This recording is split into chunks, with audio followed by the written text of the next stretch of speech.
시청자 여러분 안녕하십니까? 뉴스탑10 홍순욱입니다. 오늘도 10가지 소식 엄선해서 준비했습니다. 자, 6월 1일 금요일 뉴스탑10 힘차게 문을 열겠습니다. 뉴스 전문가 4분 소개합니다. I love you so, hey, that's what you say. You tell me, baby, baby, please don't go away. But when I play, I never stay. So every girl that I meet, yeah, this is what I say. Run, run, run away. 네 분 안녕하십니까? 어서 오십시오. 네, 오늘도 명쾌한 해설 기대하겠습니다. 저는 1분 후에 다시 돌아오겠습니다. 뉴스탑10이 준비한 10가지 이야기 가운데 오늘 첫 번째로 살펴볼 내용, 저희가 1위와 2위로 꼽은 2가지 이야기를 살펴보겠습니다. 영상으로 만나보시죠.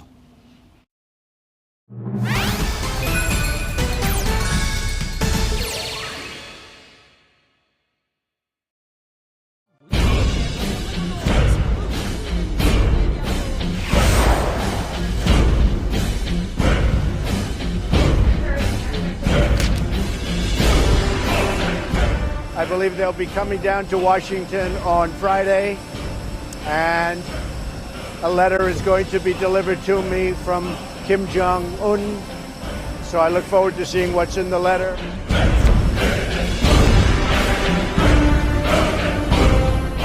It will take bold leadership from Chairman Kim Jong-un if we are able to seize this once-in-a-lifetime opportunity to change the course for the world.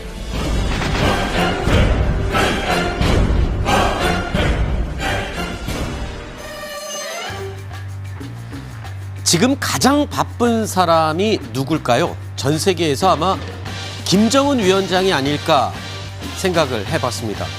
지금 국제무대, 외교무대 곳곳에서 본인이 직접 돌아다니고 싶겠지만 거의 분신이라고 할 수 있는, 또는 아바타라고 표현해야 될까요? 이 복심들이 외교무대 곳곳을 누비고 있습니다. 자, 김정은 위원장 요즘 제일 바쁜 상황이기 때문에 저희가 그림으로 이렇게 표현을 해봤습니다. 몸이 10개라도 정말 모자라는 상황인데요. 한두 군데가 아닙니다. 먼저 뉴욕에 김영철 이 부위원장이 가 있죠. 이러면 지금 친서를 들고 간 김영철, 또 다른 곳에 분신이라고 할 수 있는 사람들이 또 가 있습니다. 싱가포르에도 김창선 부장이 가 있고요. 이 밖에도 대미 전문가들이 판문점에서 또 실무 협상을 벌이고 있습니다. 또 한 가지 있습니다. 또 러시아에서 친서가 도착을 했습니다. 이렇게 여러 군데서 동시다발적으로 일어나는 상황들을 김정은 위원장 수시로 보고받고 판단하고 궁리하고 있습니다. 정말 몸이 10개라도 모자란 이런 상황이라고 표현을 해봤는데, 자, 일단 구자홍 차장. 네. 제일 바쁜 사람이라고 표현했는데 적합했습니까? 네, 그럼요. 이 컴퓨터에 비유하면 네. CPU라고 하죠. 네. 중앙정보 처리 장치. 그러니까 북한에서 의사결정을 최종적으로 할 수 있는 사람은 지금 김정은 위원장 아닙니까? 그렇죠. 그러니까 뉴욕과 싱가포르와 판문점에서 회담이 계속 진행이 되고 있는데, 회담에서 이제 최종 판단을 해야 되지 않습니까? 네. 이걸 이 타협안을 받을 것이냐 말 것이냐, 이것에 대해서 이제 문의를 하게 되면 김정은 위원장이 오케이를 하면 이제 그대로 협상이 타결이 되는 거고, 네. 만약에 이것은 보류해라, 네. 그러면 이제 타결이 안 되는 건데, 네. 이런 판단을 내리기 위해서 상당히 바쁜 시간을 보낼 것으로 예상이 됩니다. 이현중 의원님. 네. 김영철이 일단 친서를 들고 갔습니다. 지금 제일 관심사, 어제도 저희가 잠깐 이야기를 나눠봤지만 친서 안에 담겨있는 내용이 도대체 무엇일지가 가장 궁금합니다. 친서가 심지어 한 가지 버전이 아니라 플랜 A, B, C 뭐 이렇게 여러 가지가 있을 것이라는 추측까지 저희가 해보기도 했는데, 네. 비핵화, CVID에 대한 내용이 가장 중요한 핵심이겠죠. 일단 내일 아마 우리 시간으로 내일 오후 한 1시쯤 백악관에 일단 면담하는 것으로 대충 시간이 잡혀 있는 것 같습니다. 네. 그럴 경우에 이제 처음으로 아마 트럼프 대통령도 굉장히 기대하고 있다라고 이야기할 정도로 이 친서에 대한 관심이 높은데, 보통 이제 그 국가 정상 간의 친서 같은 경우는 이제 A4 용지 한 장 정도 그 분량입니다. 사실은 친서의 어떤 구구절절의 이야기를 담지는 않거든요. 그러니까 아마 이번 친서 같은 경우는 이제 지난번 트럼프 대통령의 어떤 그 주장에 대한 이제 아마 답신 형태가 될 텐데, 네. 그 내용 중에서는 이제 양국의 어떤 관계, 그리고 트럼프 대통령을 좀 칭찬하는 이야기, 이거와 함께 이제 이번 벌어지고 있는 이 협상의 역사적 의미, 그리고 네. 이제 본인의 입장, 아마 이런 것들이 주로 들어갈 것 같은데 네. 구체적으로 어떤 비핵화에 어떤 CVI다 뭐 이런 용어보다는 실제로 비핵화에 대한 의지 정도를 담아내지 않겠는가 그렇게 네. 생각됩니다. 자, 어제 저희가 또 김정은 위원장 자리를 비우고 국내를 비우고 외국으로 떠날 때 굉장히 불안해할 것이다. 내부 움직임에 대해서 우려하고 있지 않느냐 이런 분석도 해보기도 했었는데 조선중앙통신에 지금 김정은 위원장이 언급했던 비핵화 천명을 한 사실이 보도가 됐어요. 사실 북한 주민들에게는 비핵화라는 말을 꺼내는 게 굉장히 예민한 문제였고 지금까지는 보도를 안 하고 있었잖아요, 북한이. 그런데 지금 공개를 한 걸 보면 김정은 위원장 입장에서는 지금쯤이면 이제 내부적으로 모든 불안감은 해소가 됐다. 완전히 자각을 했다. 이런 뜻인가요? 뭐 그럴 수도 있지만 네. 이제 뭐라고 나왔냐면 조선반도 비핵화에 대한 우리의 의지는 변함 없고 일관되며 확고하다 이렇게 이야기를 했지 않습니까? 네. 그런데 이게 사실은 그 김일성 때부터 해왔던 말입니다. 그래서 김일성 때부터 쭉 해왔던 말이고 그렇기 때문에 그런 것을 이제 답습하는 것이고 여기에서 조선반도 비핵화라고 하는 말은 북한에서 어떻게 이해되고 있냐면은 미국의 비핵화입니다. 미국의 전략 무기를 한반도에서 그 철수시키는 것 이걸 이제 조선반도 비핵화라고 자기네들은 이해를 하고 있거든요. 네. 따라서 이 말을 한다는 것이 대단히 어떤 그 북한 인민들에게 부담스러운 또는 정권 차원에서 좀 부담스러운 이런 이야기는 아니다. 왜 그동안 해왔으니까. 네. 그러나 이런 것들을 하면서 미국에게는 우리 지금 성의 다하고 있지 않느냐라고 네. 이렇게 말을 또 돌려서 이야기할 수 있는 그런 여건은 조성되어 있다고 봅니다. 네.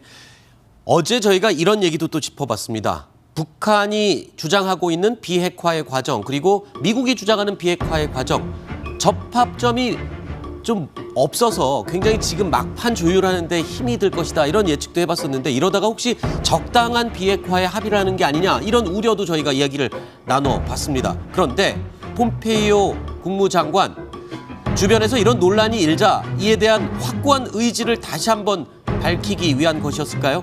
자, 친서 전달과 김영철 만나기 전에 명확하게 선을 그었습니다.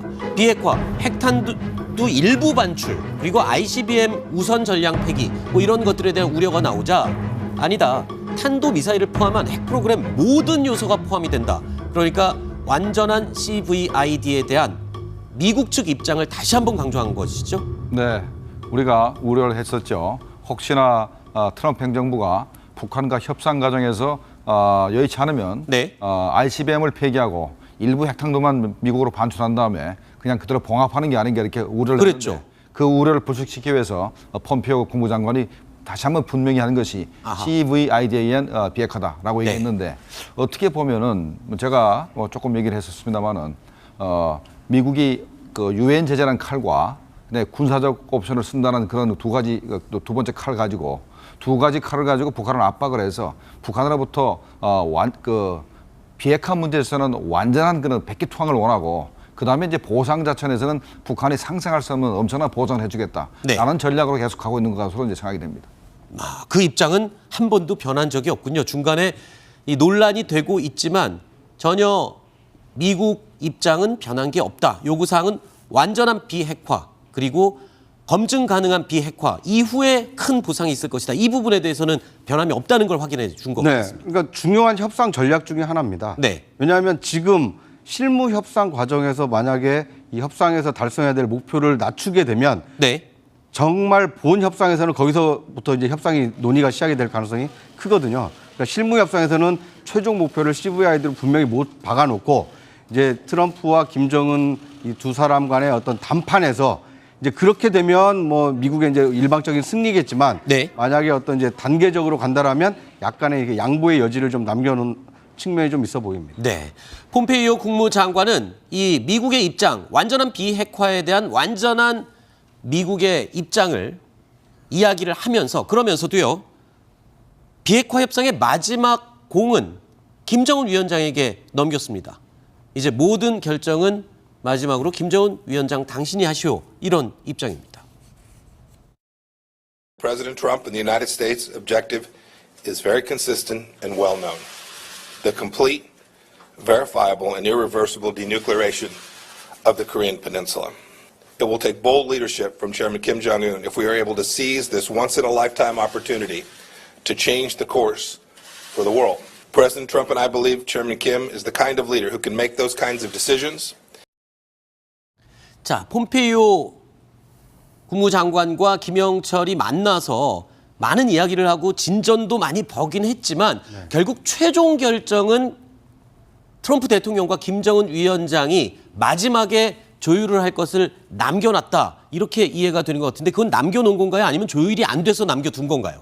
저는 양 측면이 다 있을 수 있다고 봅니다. 네. 그러니까 그 김영철이 아무리 이제 실세라고는 하지만 네. 최종 결정권자는 아니지 않습니까? 그렇죠. 그러니까 거기에서 그 폼페이오 장관하고 뭐 최종 담판을 짓기는 좀 어려웠을 것 같고요. 네. 그러다 보니까 pom페이오 장관이 김영철 위원장으로부터 들은 얘기 중에 그러면 김정은 위원장이 비핵화를 결심을 하면 네. 될 수도 아하. 있겠구나라는 이제 판단을 하고 이 김정은 위원장에게 이 최종 결심에 대한 공을 좀 넘긴 것으로 보입니다. 네. 이현중 의원님 네. 어떻습니까? 공이 이제 완전히 김정은 위원장에게 넘어간 겁니까? 이제 김정은 위원장의 결정이 모든 마지막 마무리를 하게 되는 건가요? 일단 지금 보면 중요한 건 이제 CVID와 네. 체제 보장에 대한 두 가지 문제가 그렇죠. 있습니다. 자, 이제 김정은 위원장 입장에서 보면 이 CVID를 어떤 방식으로 할 것이냐. 네. 단계적으로 하겠다는 아마 그런 뜻을 저는 피력한 것 같아요. 네. 예를 들어서 ICBM이나 이런 거를 그다음에 핵 사찰 이런 것들 단계적으로 할 텐데 문제는 체제 보장을 어떻게 받느냐 하는 문제거든요. 이게 네. 이제 결국은 평화스 협정이라든지 그다음에 대표부 개설에 이런 것들이 있지 않겠습니까? 근데 지금 마지막 남은 것은 결국 이제 이 문제, 즉 이 CVID 문제를 김정은 위원장이 어떤 식으로 이제 좀 포괄적으로 이걸 이제 결정하느냐 이 문제에 대한 결단이 담겨 있다는 것이거든요. 네. 그래야지만이 이제 이번 협상이 지금 폼페이오 장관이 그런 이야기를 했습니다. 아직 협상이 결정되지 않았다는 그렇죠. 얘기를 했어요. 지금 6월 10일 하는 것 자체가 그건 뭐냐면 뭔가 지금 저쪽에서 전령이 올 경우에 네. 이야기가 올 경우에 그때 이제 아마 아마 이제 김영철이 이제 직접 트럼프 대통령 만나서 그때 친서를 전달해주면서 네. 날짜로 한번 확정할 것 같거든요. 아마 네. 그거에 대한 어떤 입장을 좀 기다리고 있지 않은가 싶습니다. 네. 한때는 북미 정상회담을 일방적으로 취소하기도 했던 트럼프 대통령. 그렇지만 이제 북미 정상회담까지 한 발 한 발 가까워 오면서 한 발 뒤로 물러서는 그런 모습도 보이고 있습니다. 들어보시죠. I think it'll be very positive. I think it'll be very positive. The meetings have been very positive. But I want it to be meaningful. It doesn't mean it gets all done at one meeting. Maybe you have to have a second or a third, and maybe we'll have none. But it's in good hands. 일관된 것 같습니다. 그렇죠? 그 트럼프 대통령 양 두 가지 입장, 당근과 채찍을 고루 휘두르는 것은 똑같습니다. 트럼프 대통령이 6월 12일 날 미국 정상회담에 대해서 아직까지도 확답을 안 주는 거는 이게 바로 이제 북한이 지금까지 써먹던 변환권 전술을 이제 트럼프 대통령이 계속 써먹고 있는 겁니다. 그렇군요. 그러니까 만약에 끝까지 우리가 요구하는 것을 다 수용하지 않으면 네. 우리가 회담을 그만둘 수도 있으니까 정신 똑바로 차리라 이런 네. 얘기입니다. 그렇군요. 트럼프 행정부는 이 북한이 확실하게 비핵화만 하게 된다면 경제 지원을 하겠다. 이렇게 공개적으로 선언을 했었죠. 그래서일까요? 폼페이오 장관이 김영철 부위원장을 초대한 곳도 다소 남달랐던 그런 장소였습니다. 뉴욕 마천루가 내려다 보이는 곳에서 만찬을 가졌습니다. 자, 바로 이 사진을 볼 수 있는데 어제 우리가 이 내용을 언급을 했었죠. 사진은 아직 확보가 되지 않은 상태였었는데 이 순간 김영철 마음속에서는 정말 많은 생각이 들었을 겁니다. 뇌 속에 저희가 그림을 추측해서 그려봤습니다. 일단 어마어마한 광경에 놀랐을 테고요. 그리고 부러워했을 것 같습니다. 그리고 또 한편으로는 두려움도, 이거는 그냥 무섭다기보다는 경외감이라고 해야 될까요? 이런 부분도 없지 않았을 것 같은데요. 그렇죠? 어떻게 보십니까? 아마 이제 김영철 입장에서 보면 저때 표정 관리가 굉장히 중요할 겁니다. 그렇죠. 사실 왜냐하면 이게 협상이 잘 되면 좋은데 협상이 이제 잘 못 될 경우에는 모든 책임을 사실 어떤 면에서 보면 김영철이 져야 될 수밖에 없는 상황이거든요. 네. 그래서 저 장면이 굉장히 중요한 것이죠. 제가 볼 때는 아마 그 폼페이오 장관이 저기 이제 지금 주 유엔 미국 차석 대사에 이제 집이 있는 곳이 관저가 있는 곳이 네. 콘도입니다. 저기를 정한 이유도 저게 55층이거든요. 저기서 다 이제 보일 수 있어요. 그리고 또 이제 맨하탄의 모습을 보는 것과 함께 맨하탄이 어떤 도시입니까? 바로 이제 금융의 중심지지 않겠습니까? 그렇죠. 저기서 또 엠파이어 스테이트 빌딩이 정면으로 보이는 그렇죠. 그런 장소였다고요. 정면으로 보이고 정말 마천루가 네. 굉장히 아름답게 보이는 곳이고 아. 자본주의 성장에 굉장히 상징적인 곳이거든요. 지금 화면에 보이는 우측에 보이는 저 장면이 지금 어제 김영철 부위원장이 바라봤던 그 풍경입니다. 그렇죠. 정말 대단하네요. 거기다가 이제 저녁 만찬도 네. 스테이크, 미국의 스테이크 얼마나 큽니까? 아, 그렇습니까? 제가 미국 가서 먹어본 적이 없어서. 네. 그런 것들을 하면서 결국 이제 당신이 바라는 지향점이 이런 것 아니냐. 우리가 네. 도와주겠다. 당신이 언제든지 협상만 하면 여기에 있는 금융기관 모든 것들이 당신들을 도와준다. 아마 그런 것들 하기 위해서 의도적으로 아마 저 장소를 택한 것 같습니다. 네. 자, 어제 이제 그 미국 그 폼페이오 장관이 뭐라고 했냐면은 우리는 북한의 문화유산을 유지하면서도 국제사회에 통합된 안전하고 번영하는 북한을 구상하고 있다라고 네. 했거든요. 그래서 저 마천루를 보면서 거기에는 문화유산은 없어요. 문화유산은 없거든요. 그런데 우리 서울에 여기 보면 우리 특히 이제 우리 이 방송국에 있는 이 주변에 보면 네. 문화유산들이 많이 있지 않습니까? 그렇죠. 덕수궁도 있고 경복궁도 있고 가끔씩 이 근처의 빌딩에 올라가서 여기를 보면 정말 아름답다. 네. 이 빌딩 숲과 이 문화유산들이 어우러져 있는 이 모습이 정말 아름답다라는 생각을 저절로 하게 됩니다. 네. 따라서 김영철도 아마 그런 것들을 저기에는 문화유산이 없으니까 네. 또 북한을 배려해서 문화유산까지도 이야기를 또 해주거든요. 야, 우리도 서울처럼 그렇게 될 수 있을까라는 희망을 아마 갖게 되기도 할 것 같습니다. 방금 말씀하신 내용 폼페이오 국무장관의 목소리로 직접 들어보시죠. 이런 이야기를 실제로 했습니다. President Trump has also made it clear that if Kim Jong-un denuclearizes, there is a brighter path for North Korea. We envision a strong, connected, and secure, prosperous North Korea that maintains its cultural heritage, but is integrated into the community of nations. We sincerely hope that Chairman Kim Jong-un shares this positive vision for the future. 이 내용을 짧게 줄이면 한마디로 이겁니다. 핵 포기하고 경제적인 번영을 가져가라. 이 뜻인데 한마디로 트럼프 모델을 다시 한번 제시한 그런 의미가 있는 거겠죠. 그렇습니다. 그러니까 우리나라도 이렇게 북한하고 그 실무 협상을 할 때요. 네. 이제 북한 그 담당자가 서울을 방문하게 되면 네. 주로 회담을 이렇게 63 빌딩에서 많이 했다고 합니다. 아하. 왜냐하면 이제 63 빌딩은 이 서울을 좀 조망할 수도 있고, 그렇죠. 특히 강변북로와 올림픽대로를 끊임없이 지나는 자동차들을 볼 수가 있지 않습니까? 네. 회담 말미에 이 실내 불을 끄면 바깥에 이 조명이 훨씬 더 잘 보이지 않습니까? 그렇죠. 대한민국이 이렇게 잘 사는데 네. 남과 북이 이 교류 협력을 하면 네. 이 북한도 이렇게 잘 살 수 있다. 네. 이걸 굳이 설명하지 않아도 네. 시각적으로 보여주는 것이 굉장히 이 문화적 충격이 좀 될 수 있다고 합니다. 네. 그 이후에 상당히 이제 회담이 잘 진행이 과거에 이제 됐었다고 하는데요. 네. 이번에 폼페이오 장관이 이 뉴욕의 그 마천루를 보여준 것도 이 김영철 위원장에게 비핵화의 그 과실이 네. 이렇게 이 그 평화와 이 번영이 될 수 있다는 것을 이 시각적으로 좀 보여주려고 한 게 아닌가 하는 생각이 듭니다. 네. 자, 이렇게 미국이 제시한 경제 번영의 과실, 나중에 따먹었을 때 얼마나 달콤한 맛일까요? 자, 이런 것을 고려를 했던 걸까요? 지금 경제 개발이나 발전에 굉장히 신경을 많이 쓰고 있는 증거들이 있습니다. 사실 며칠 전에는요, 철길을 개통을 했습니다. 지금 보시는 저 화면인데요. 북한 조선중앙TV에서 공개한 저 장면입니다.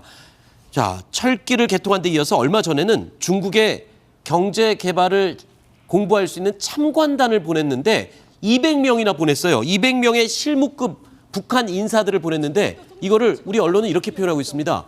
북한판 신사유람단, 200명의 신사유람단을 중국에 보내서 경제 개발 모델을 공부하고 배워온다. 자, 네. 우리가 지금 현재 과거를 잊어버리고 네. 이게 좀 신기하게 보일지 모르지만 네. 김대중 정부 때 네. 바로 김정일이 상해를 보고 상전백회를 따르면서 네.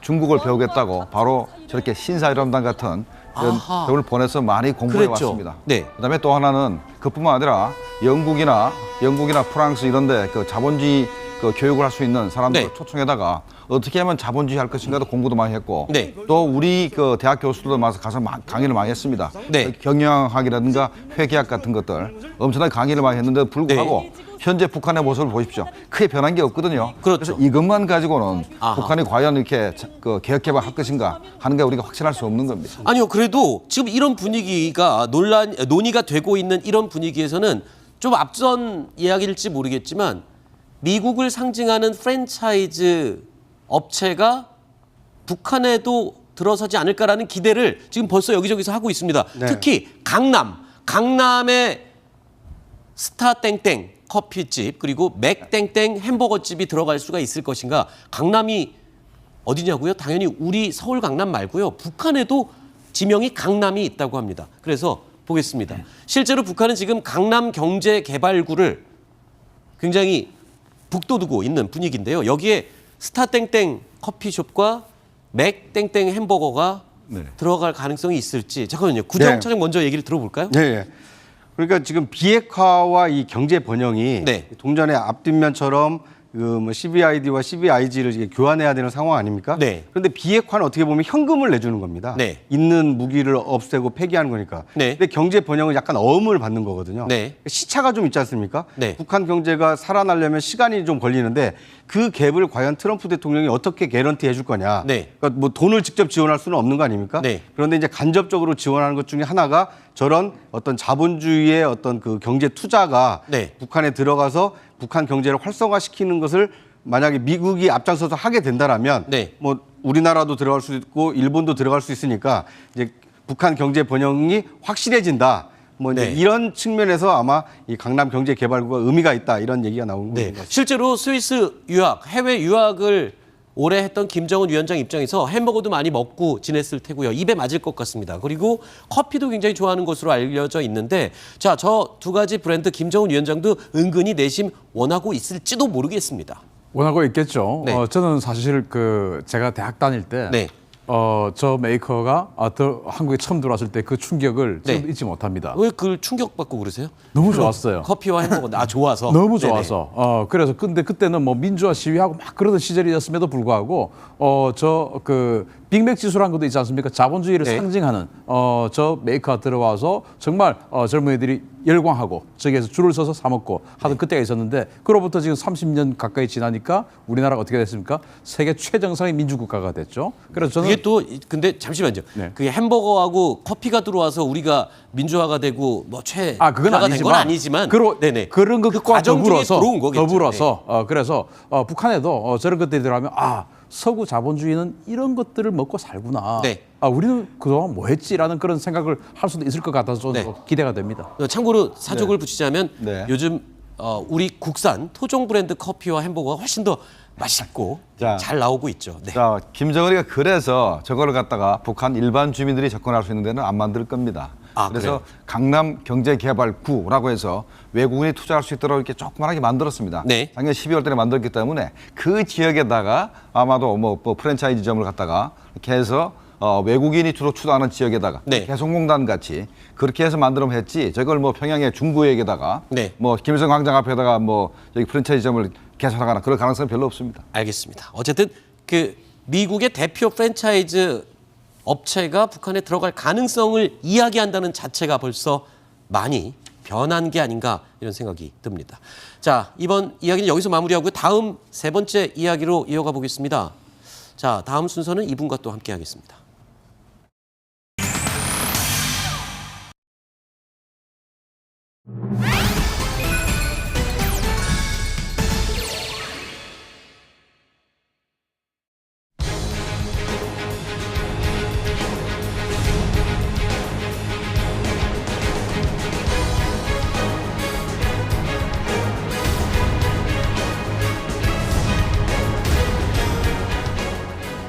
또, 그 판문점 선언 비행을 위해서 회담을 하려 하는데 어떻게 될 거라는 뻔히 뻔하지 않나. 아주 잘 될 거예요, 분명한데.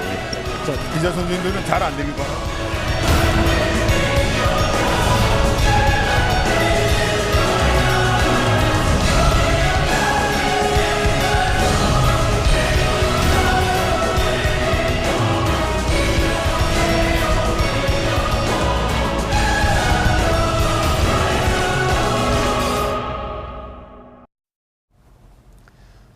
네, 지금 속보가 들어왔습니다. 오늘 오전부터 계속 이어졌던 남북 고위급 회담의 결과 공동 보도문 발표가 조금 전에 나왔습니다. 자, 공동 보도문 핵심 내용을 몇 가지 짚어드리면요.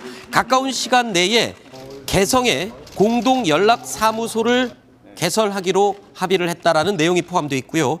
그리고 주요 남북 교류와 관련된 회담 날짜들이 지금 또 정해졌습니다. 장성급 군사회담이 6월 14일 판문각에서 개최될 예정이고요.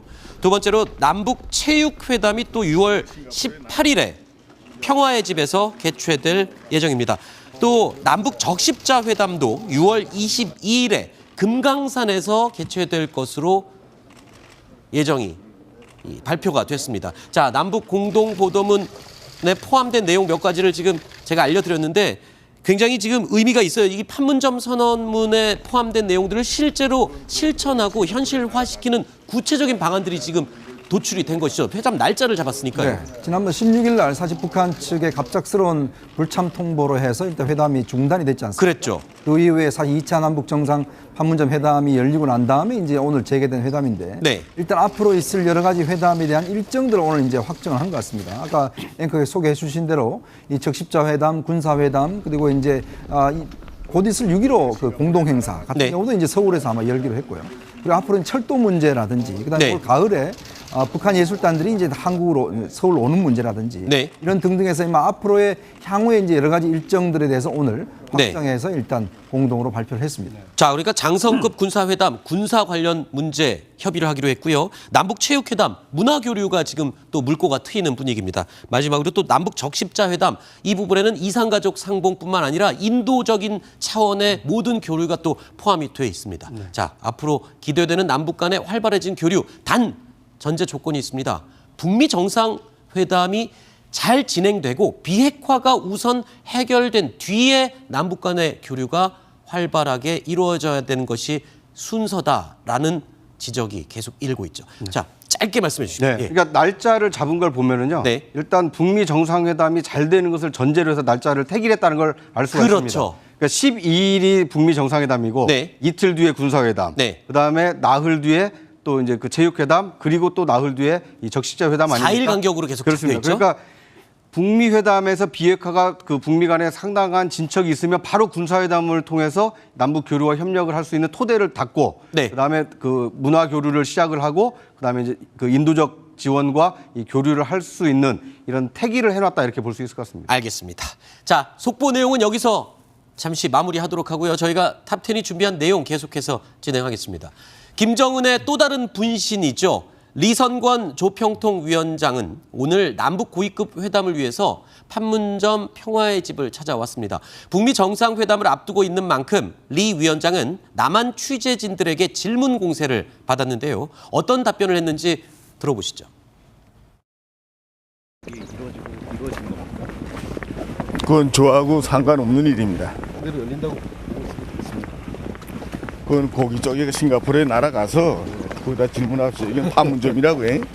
오늘 회담을 어떻게 좀 전망하시는지 좀 말씀 좀 또, 부탁드리겠습니다. 이거 판문점 선언 이행을 위해서 회담을 하려 하는데 어떻게 될 거라는 뻔하지 않나고요. 아주 잘 될 거이 분명하지. 기자 선생님들은 잘 안 되길 바라고. 네. 설마 잘 안 되기를 바라겠습니까? 그런데 지금 내용을 보면 북미 정상회담 관련해서는 말을 아끼고 있고요. 남북 고위급 회담 이번 판문점 선언 내용에서는 좀 언급을 하는 것 같습니다. 말을 상당히 아끼긴 하네요. 북미 정상회담. 네. 그런데 이제 그 이성건 위원장이 말을 아낀 측면도 있지만 네. 실제로 본인이 담당하고 있는 것에 분야가 대해서는 아니죠. 책임 있게 얘기를 하지만 그렇죠. 이 북미 회담의 실무는 이제 본인하고는 좀 거리가 있는 거 아닙니까? 그렇죠. 지금 그러다 최선희 보니까 부상이 네. 지금 담당을 하고 있죠. 네, 그러니까 이제 우리 취재진 입장에서는 이제 북측 담당자를 오랜만에 만나니까 네. 여러 가지를 질문하고 싶어서 다양한 질문을 했지만 네. 이제 이성건 위원장 입장에서는 본인이 답할 수 있는 것만 좀 답변을 하고 나머지는 좀 뭐 본인과 상관이 없다. 네. 이렇게 좀 이렇게 피해간 것으로 볼 수 있을 것 같습니다. 자, 그런데요. 리성권 위원장이 한 방송사 기자의 질문에 유독 불쾌한 반응을 보였습니다. 오히려 발끈하기까지 했는데요. 질문을 한 기자에게 어디 소속 기자냐라고 되묻기까지 했습니다. 당시 상황을 함께 보시죠. 회담이 무기한 연기됐었는데 그 엄중한 사태는 좀 해결됐다고 보시는지요? 엄중한 사태가 어디서 조성된 걸 뻔히 알면서도 나한테 그거 해소됐나 물어보면 되나. 민주당은 기자 선생들이 앞으로 질문도 많이 할 수 있다고 생각합니다. 그러나 시대적 요구에 부합되게 이 판문점에서 역사적인 동남 순회상봉도 열리고 판문점 선언도 채택된 이 마당에서 또 이 분위기에서 질문도 달라져야 한다. 예, 다시 말하면 화해와 협력을 도모하는 측면에서 질문이 진행되고 또 뭔가 불신을 저장시키고 또 그런 데서 뭔가 오도할 수 있는 데를 질문하면 앞으로 되질 않겠다고. 어디입니까 소속이? 왜 그렇게 질문하고 앞으로 이런 질문은 무례한 질문으로 우리가 치부할 수 있습니다. 참 청산 유수예요. 말을 정말 그 두루뭉실한 것 같으면서도 할 말을 다 하는데 굉장히 길게 말을 하는 것 같아요. 그러니까 네. 지금 현재는 회담이 우리 쪽에서 열리는 것 같아요. 네. 그러니까 현재 이제 당신들은 제재는 안 하지만 앞으로 북한 지역에서 회담할 때 네. 그 당신 질문한 방송국은 우리가 지자를 안 받을 수 있어요. 이렇게 겁을 주는 겁니다. 그래서 이제 앞으로 평화의 집 말고 예를 들어 통일각에서 했다 그러면 그럼 거기서는 앞으로는 아예 못 올라오게 했을 수가 그 있다. 방송사는 앞으로 안 받겠다 이렇게 겁을 주면서 우리 언론에 좀 이렇게 자갈을 물리려는 그런 저희가 보이는 겁니다. 네. 자, 엄중한 사태라는 부분, 그러니까 이 북미 실무급 고위급 회담을 일방적으로 취소했던 이유가 바로 맥스 썬더 훈련이었지 않습니까? 자, 그런 엄중한 사태에 대해서 물어보자 이렇게 발끈한 건데 소속까지 물어봤다는 거는 북한에서는 어떤 의미입니까? 그렇죠. 이 소속이라는 게 이제 우리 뭐 동아일보를 비롯한 이제 메이저 언론사일 가능성이 높으니까 막 그렇게 물어본 것 같고, 네. 이제 말씀하신 대로 이제 판문점 통일각뿐만 아니라 앞으로 뭐 금강산에서 열리는 적십자 회담, 뭐 평양에서 열리는 무슨 회담에도 과거에도 이제 어떤 자신들이 마음에 안 드는 걸 보도한 언론사들은 다 신청을 캔슬해 버렸습니다. 그렇기 때문에 그렇게 따지든 묻는 건 앞으로 그렇게 할 때 계산할 테니까 네. 질문을 좀 젠틀하게 하라. 이런 이제 약간의 이제 협박성 발언일 수도 있다. 이렇게 보고 네. 있습니다. 그런데 지난번 풍계리 이 폐쇄 행사장에서도 뒷이야기가 많이 나왔었고요. 북한이 이 남한 언론에 대해서 정말 엄청난 관심을 보이고 있는 것 같습니다. 실제로 풍계리 그 폐쇄 현장에서는 우리 남한에서 일고 있었던 미투 운동에 대한 이야기까지 했었잖아요. 그렇죠. 뭔가 이제 북한은 그 우리 언론 기자들이 많이 올라가니까 이제 거기를 통해서 나름대로 정보도 좀 입수하고 싶어 하고 여론도 좀 조성하고 싶고 하고 이러다 보니까 이제 여러 가지 질문 공세를 하면서 오히려 저 조평통 위원장은 오늘 그 질문에 대해서는 뭐 우리가 기자들이라는 게 보통 꼬치꼬치 물어서 기사를 써야 되니까 묻는 건 당연한 거 아니겠습니까? 그렇죠. 근데 북한에서는 그런 문화에 익숙이 안 돼 있으니까 그냥 자기 입맛에 맞는 질문만 하기를 바라지만 기자들은 그럴 리가 만무하고 그래서 과거에 기자들을 통한 갈등, 뭐 금강산 관광 지역에 가서도 우리 기자들이 무슨 말 한번 잘못했다가 또 거기서 약간의 억류 사태도 있고 이런 것들은 지금 앞으로도 아마 계속 접촉이 늘어날수록 계속 늘어날 가능성도 없지 않습니다. 풍계리 핵실험장 폭파 현장에서는 북한 측 인사들이 우리 기자들한테 난 미투 논란일까봐 악수도 잘 안 한다 뭐 이런 이야기도 하고요. 여담을 나누기도 하고 또 한 가지 이 언론에 많이 보도가 되기도 했었죠. 지방선거 6.13 지방선거 결과에 대해서도 꼬치꼬치 캐묻고 했다는 그런 얘기가 있고요. 제일 재밌었던 얘기는 이겁니다.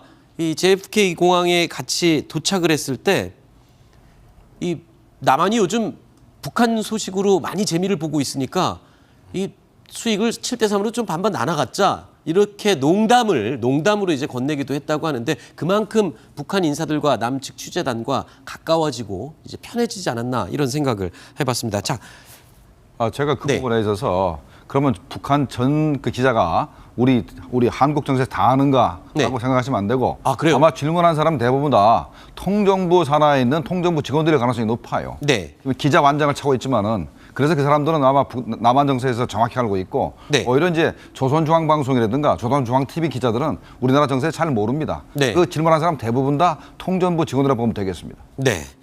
자, 조금 전에 엄중한 사태에 대한 질문에 민감한 반응을 보였던 리성권 위원장은요. 조명균 통일부 장관 앞에서도 관련 발언을 또 꺼냈습니다. 기자에게 느꼈던 불쾌한 그런 기색을 여과 없이 다시 한번 드러냈습니다.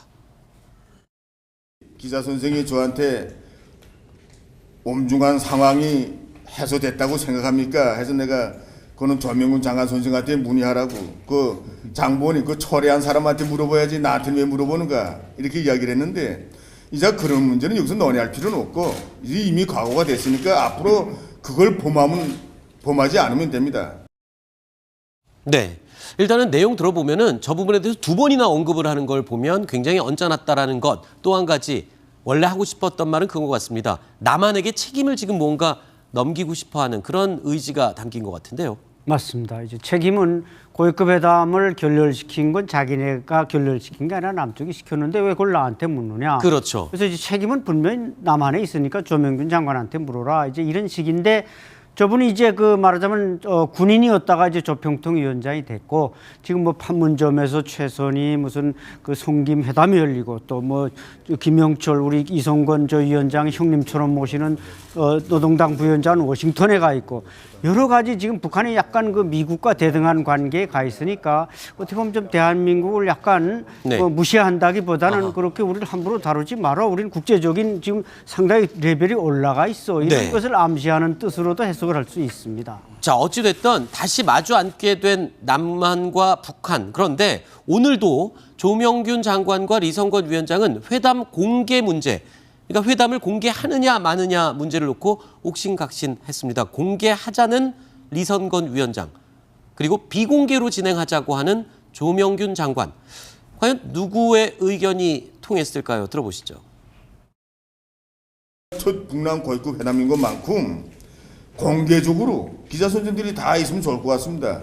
저희가 뭐 공개를 못할 이유는 없다고 생각합니다만 회의의 효율적인 진행을 위해서 일단은 서로 기본적인 의견을 한번 교환한 다음에 이번에 회담 문화도 좀 갱신할 필요도 있다고 생각해서 이번에는 공개적으로 좀 해봅시다. 좀 효율적인 우리가 진행을 위해서 우선 처음에 시작할 때 잠깐만이라도 서로 기본적인 논의를 한 다음에 기본적인 논의하는 거 좀 들으면 좋겠는데.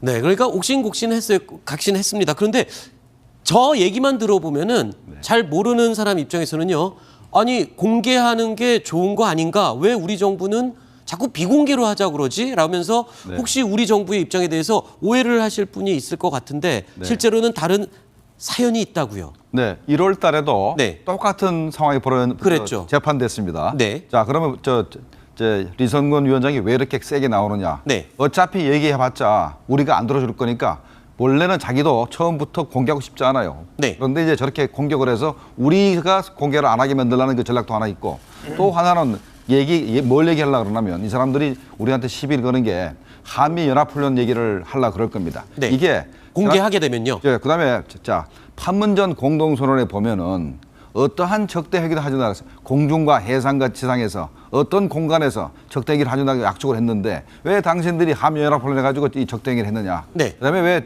최영호 공사 같은 사람이 태영호 공사. 태영호 공사 같은 사람이 네.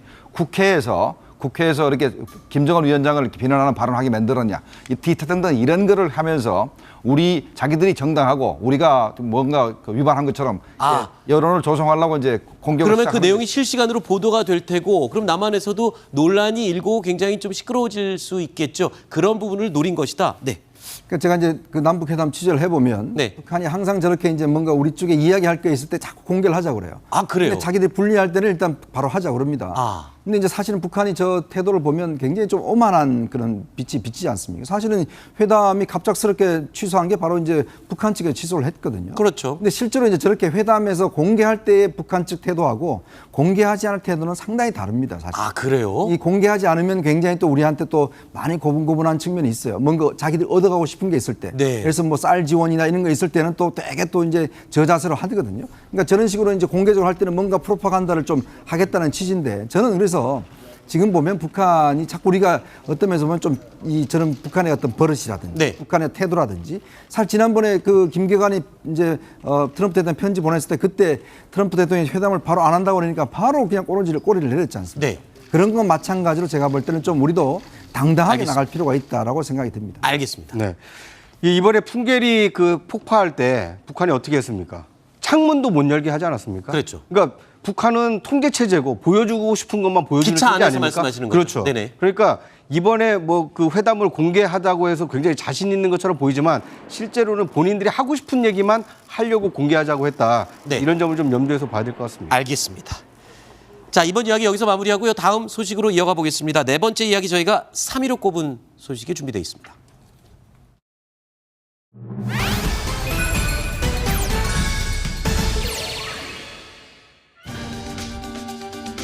북미 정상회담을 앞두고 트럼프 행정부가 은밀하면서도 실질적인 준비에 이제 들어갔다는 징후가 곳곳에서 포착이 되고 있습니다. 이번 순위에서 자세히 짚어보겠습니다. 먼저 구장욱 차장, 네. 최근 백악관에서 사람들을 찾고 있다는 공고가 떴습니다. 그렇습니다. 내용은요, 싱가포르로 출장 갈 사람들을 찾고 있었는데 조건이 있습니다. 1번 조건, 네. 한국어를 할 줄 아는 사람들 싱가포르로 빨리 출장을 가라. 특히 북한말. 네. 예. 그렇습니다. 그러니까 이제 6월 12일로 예정돼 있는 북미 정상회담을 지원하기 위한 네. 이 직원들을 좀 뽑고 있는 건데요. 네. 이 한국에서 근무를 하거나 한국어에 능통한 직원들이 대상이고요. 네. 이 출장 날짜도 4일부터 15일까지입니다. 네. 그러니까 6월 12일 북미 정상회담을 준비하기 위해서 이 미국의 재외공관에 근무하고 있는 한국어를 할 수 있는 직원들을 이 차출하고 있다 이렇게 볼 수 있을 것 같습니다. 네. 자, 그런데 지금 외교 공무원뿐만 아니라 주한 미군 내부에 있는 군인들도 차출 대상이라고 합니다. 그런데 이 군인들의 특기가 북한 사투리라고요? 네. 네. 미군 내에도 북한 사투리 쓰는 사람이 있는 겁니까? 거기서도 이제 뭔가 첩보, 뭔가 네. 분석을 위해서 북한 사투리를 배우는데 아. 그런 사람들이 이제 적지 않게 있습니다. 저도 거기 사투리를 잠깐 가르친 적도 있지만 아, 실제로 박사님은 예, 그곳에서 가르친 적도 있으시군요. 예. 왜냐하면 이제 그러니까 이 사람들이 왜 싱가포르로 가야 되냐면 이제 싱가포르 이제 호위사령부 뭐 963 부대는 이제 외곽을 쫙 둘러싸고 또 몇 급을 경호가 둘러싸지 않습니까? 근데 그 네. 사람들이 거의 영어를 못하는 사람들입니다. 네. 그러니까 한국어를 할 줄 아는 사람이 많이 가야 그 사람들하고 대화가 되고 또 그 사람들은 대체로 평안도나 이런 자기 지역 사투리를 쓰지 표준말을 쓰는 게 아닙니다. 네. 그렇기 때문에 뭔가 의사소통을 하기 위해서는 북한 말뿐만 아니라 북한 사투리를 하는 사람이 가야만 소통이 되기 때문에 지금 아마 그런 사람들을 급히 수집하는 것 같습니다. 네. 안 박사님은 일단 지금 정상회담에 필요한 실질적인 인원들, 공개적인 인원들이 필요하기 때문이다라고 말씀을 하셨지만 또 비공개적인 활동도 굉장히 필요한 경우가 있다고요. 네, 일단 그 남북 회담을 하든가 네. 아니면 이렇게 북한과 이 외국하고 이제 네. 회담을 하게 되면 일단 공식적으로 그 회담이 전개되면은 네. 그 나라가 실제로 뭘 원하는지 네. 합의를 하면 지킬 것인지 잘 모르지 않습니까? 네. 만약에 현재 트럼프 대통령과 김정은 위원장이 비핵화에 합의를 했습니다. 네. 그다음에 이제 북한에 뭘 체제 보장도 해주고 네. 그다음에 뭐 경제 지원도 한다 그랬는데 네. 실제로 이게 이행이 될지 안 될지 잘 모르기 때문에 네. 그래서 북한에서도 그 미국의 그 요원들을 만나서 첩보를 입수하려고 그러고 미국도 마찬가지입니다. 북한이 네. 정말로 핵탄두를 반출할 것인가 네. 하는 부분에서도 자꾸 만나가지고 첩보를 입수하기 때문에 그 첩보 입수를 위한 첩보 수집 전쟁이 벌어지는 겁니다. 네. 지금 굉장히 조심스럽게 애둘러서 말씀하신 것 같은데 도감청도 있을 수 있다라는 그런 얘기인가요? 만약에 도청 감청을 하더라도 북한 사투리를 알아야 제대로 이해를 할 거 아닙니까? 그렇죠? 그리고 이제 가장 좋은 휴민트를 만들 수 있는 기회 아닙니까? 아, 그렇죠. 네, 그러니까 한 번 만나고 헤어지는 것이 아니라 또 다음번을 기약할 수 있는. 누군가 이 자신이 그 접촉할 수 있는 카운터파트를 만드는 의미가 있기 때문에 이제 네. 그런 요원들을 좀 적극적으로 이게 차출하고 있는 것 같습니다. 알겠습니다. 자, 이번 이야기 여기서 마무리하도록 하고요. 지금 또 북미 정상회담이 활발하게 지금 준비가 진행이 되면서 관심을 끌고 있는 장소가 또 한 곳이 떠올랐습니다. 이와 관련된 내용 다음 순위에 준비되어 있는데요. 다음 순위부터는 또 이분들과 함께 하겠습니다.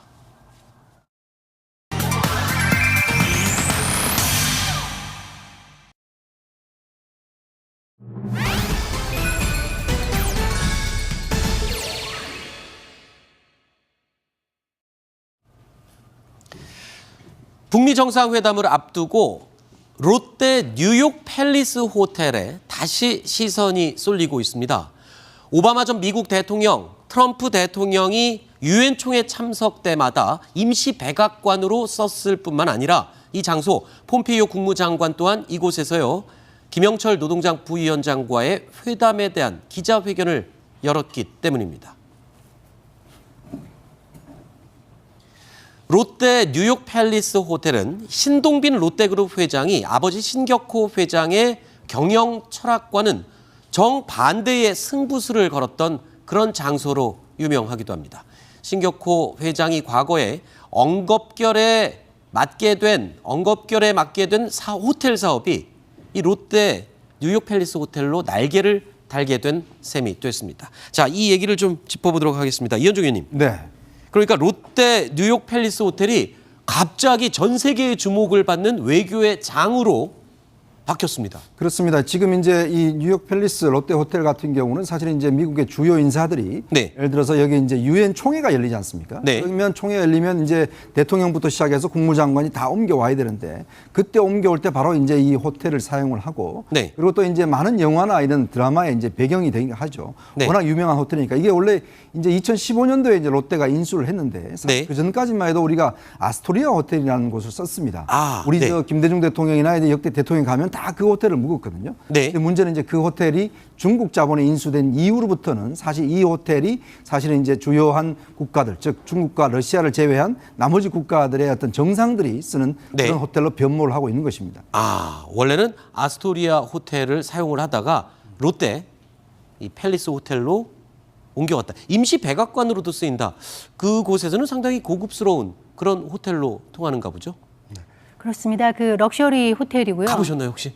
저는 이 뉴욕 롯데 뉴욕 팰리스 호텔이 아니고 아스토리아 호텔에 간 적이 오히려 있는데 그쪽에 가보셨군요. 왜냐하면 그 아스토리아 호텔은 사실 미국 고위 관료들이 뉴욕에 오면 워싱턴에 무조건 오는 호텔이고 저도 사실 유엔 주재 뉴욕의 미국의 차석 대사를 만날 때 이 호텔에서 만나는 바람에 한번 구경을 한 적이 있거든요. 네. 그런데 그러면 왜 사실상 임시 백악관이었던 아스토리아 호텔을 지금 미국 측이 뉴욕 팰리스 롯데 뉴욕 팰리스 호텔을 옮겼느냐? 아까 얘기한 대로 아스토리아 호텔이 사실 중국의 안방보험에 인수가 되면서 네. 도청 위험이 이제 커지는 거죠. 그러니까 교통에 대한 우려 때문에 아예 중국과 무관한 새로운 호텔로 옮긴 것이 그것이 바로 지금 롯데가 가지고 있는 저 호텔입니다. 자, 그러니까 롯데가 소유한 저 호텔이 지금 국제 외교의 장이 되고 있고 또 임시 백악관으로 사용이 된다.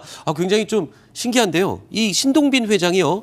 2015년도에 이 호텔을 인수했습니다. 그런데 이 호텔을 인수할 때만 해도 우려의 목소리가 굉장히 높았었다고요. 원래 가지고 있던 아버지의 경영 철학과는 정반대인 상황이었다면서요. 네. 어떤 부분이 정반대였던 겁니까? 일단 이제 신격호 회장의 경우에는 이 잘 모르는 사업에 무리하게 뛰어들면 안 된다. 네. 그러니까 이제 국내 우리나라나 일본에서는 롯데가 사업을 잘해왔지만 네. 이 미국의 호텔을 인수하는 것은 어떻게 보면 이제 잘 모르는 분야에 리스크가 뛰어드는 클 수 것으로 있다. 네. 볼 수 있지 않습니까? 이런 점에서 조금 이 신격호 회장 같은 경우는 이제 반대를 했을 수가 있는데 네. 신동빈 회장 같은 경우는 좀 적극적으로 이 새로운 분야에 좀 진출해야 된다. 네. 너무 보수적으로 이 기업을 경영해서는 좀 미래가 없다. 이제 이런 측면에서 이 적극적인 인수 그 합병에 나섰고요. 네. 그 일환으로 그 뉴욕에 있는 호텔을 인수한 것으로 볼 수 있습니다.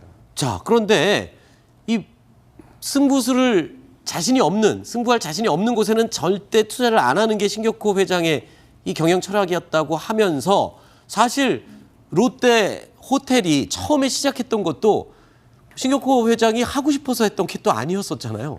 그 당시에 70년대에 그 기업을 일굴 때는 박정희 대통령의 입김을 갖다가 무시할 수가 없는데요. 네. 사실 그 당시만 하더라도 신격호 회장에 대해서 귀화한 일본인으로 알고 있었습니다. 네. 그러니까 박정희 대통령은 당시에 일본에서 그렇게 많은 돈을 벌었으니까 조국에 좀 기여를 하라 하는 차원에서 네. 거의 반강제적으로 당시 반도 호텔 자리에 신격호 회장, 일본에 체류하던 신격호 회장을 불러서 네. 호텔 사업에 진출을 해라. 아하. 마치 대한항공 우리 과거에 네. 그 한진에 주면서 항공상을 일으켜라 한 거랑 똑같이 마찬가지로 거의 반강제적으로 떠넘기다시피 했는데 그것이 지금의 사대문 안에 있는 굉장히 럭셔리 호텔로 발돋움을 했고 사실 롯데그룹이 한국에서 부동산 투자를 통해서 지금의 굴지의 기업으로 클 수 있는 발판이 되었다고 볼 수 있습니다. 네.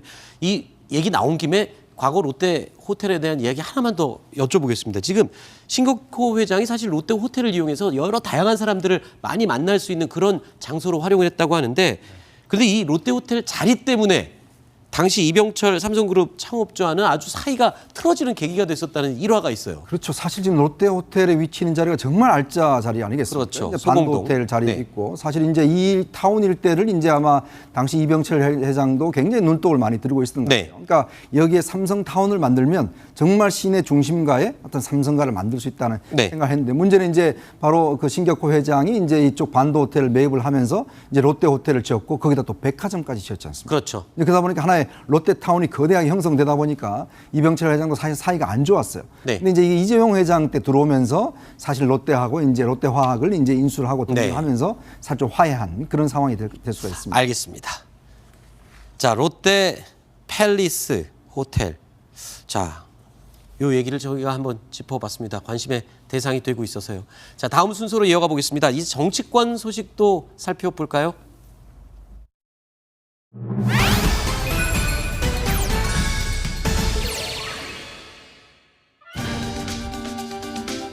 공식 선거운동 이틀째인 오늘도 각 당의 총력전이 펼쳐지고 있습니다. 이와 관련된 이야기를 짚어보도록 하겠습니다. 강재 기자. 자, 한국당 우여곡절 끝에 아기상어라는 이 로고송 이 로고송에 맞춰서 이제 또 무슨 무용까지 하고 공식적으로 지금 본격 선거 운동을 시작을 했죠. 네, 이 아기상어라는 노래는 수능 금지곡이라는 별명이 붙을 정도로 중독성이 아주 강한 노래입니다. 네. 동요인데요. 한국당이 이걸 정당용 로고송으로 차용을 해서 이제 노랫말을 좀 개사를 해서 유권자들에게 그 선거 때 틀어주는 그런 용도로 쓰고 있는 겁니다. 그 친근한 이미지를 심어줄 수 있다 이런 전략인데요. 특히 배현진 한국당 송파을 후보랑 김성태 자유한국당 원내대표가 이 노래에 맞춰서 율동을 하는 동영상을 인터넷에 공개하면서 지금 화제가 되고 있습니다. 네. 자, 이 영상 적당히 여기까지만 보도록 하겠습니다. 자, 얘기를 좀 들어볼까요? 네. 근데 이 자유한국당은 그 약간 이 고령에 대한 약간 컴플렉스가 있는 것 같습니다. 네. 그러니까 이 아기상어도 굉장히 어린 사람들이 좋아하는 노래 아닙니까? 네. 이 과거에도 보면 그 앵그리버드라는 이 홍준표 게임이 대표가 있었거든요. 예, 그것은 이제 홍준표 대표 시절에 홍그리버드라고 해서 이제 그걸 굉장히 많이 활용을 했었죠. 선거 전에 활용을 했었는데 그러니까 젊은 유권자들에게 다가가려고 하는 그 노력 중에 하나다 이렇게 볼 수 있을 것 같습니다. 알겠습니다. 또 한국당만 이렇게 로고송과 홍보가 활발한 건 아닙니다. 지금 살펴보니까 민주당에서도 추미애 대표의 어깨춤 영상이 지금 화제가 되고 있다. 지금 보시는 바로 이 영상이네요. 강재 기자, 이건 어떻게 된 겁니까? 예, 더불어민주당 중앙당 후원회가 만든 영상입니다. 쉽게 말해서 후원금 모금하는 그 홍보 영상인데요. 예, 유명한 쇼핑 사이트 광고를 패러디한 광고입니다. 그래서 추미애 대표가 어깨춤으로 시작을 하고 옆에 보면은 박주민 의원이 이렇게 같이 어깨춤을 추면서 이렇게 좀 어설픈 춤을 같이 추는 그런 영상으로 이어지는 건데요. 민주당 관계자는 이제 박주민 의원 별명이 거지갑이지 않습니까? 그래서 박주민 의원이 출연을 하면 좀 당 후원금 모금에 도움이 된다 이렇게 얘기를 했습니다. 그렇군요. 민주당도 지금 또 활발하게 회자가 되고 있는 영상이 있는데 한국당은 혹시 영상이 준비돼 있지 않나요, PD님? 네, 한번 볼까요? 네. 자, 한국당도 또 역시 로고송에 맞춰서 춤을 추는 영상이 많이 활용이 되고 있습니다.